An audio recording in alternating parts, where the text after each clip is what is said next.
له دفاع وزارت څخه مهم خبر. سلام درنو لیدونکو، ستړي مه شئ. د ملي دفاع وزارت وایي د ځانګړو ځواکونو د عالي زده کړو له ښوونځي څخه 480 تنه مجاهدین فارغ شول. د ملي دفاع وزارت اړوند ځانګړو ځواکونو فرقې د عالي زده کړو ښوونځي له تخصصي ډیپارټمنټ څخه د 14 اونیو پرمختللو مسلکي زده کړو ترلاسه کولو وروسته 480 تنه مجاهدین فارغ شول.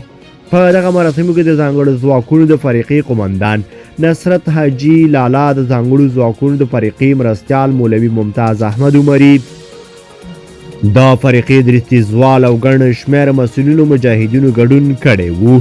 مسؤلینو په ویناو کې فارغ شویو مجاهدینو ته د مبارکۍ ویلو ترڅنګ خپلو مسؤلیتونو ته متوجه کړل او له هغوی څخه یې وغوښتل چې ترلاسه کړي مسلکي زده کړې نورو مجاهدینو ته هم ور زده کړي.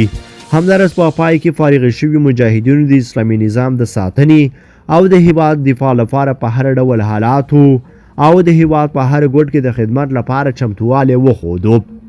د غونډې په پای کې د ځانګړو ځواکونو فرقې د مشرتابه له لوري فارغینو ته د بري لیکونه هم ورکړل شول.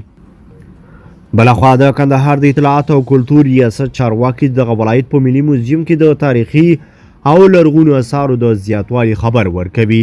د مسؤلینو په وینا په دغه موزیم کې د شپږو تاریخي دورو شاوخوا 1000 لرغوني اثار ساتل کیږي چې د کندهار د اوسیدونکو ترڅنګ د هیواد د نور ولایتونو اوسیدونکي هم له دغه موزیم څخه لیدنه کوي.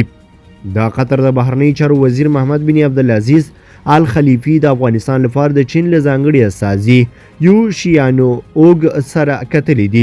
د قطر د بهرنی چارو وزارت په یوې خبرپاڼه کې ویلي چې د دواړو لورو د یو سوله ییز او باثبات افغانستان لپاره د دوه اړخیزو اړیکو او همغږۍ او همکاري پر پیاوړتیا ټینګار کړی دی.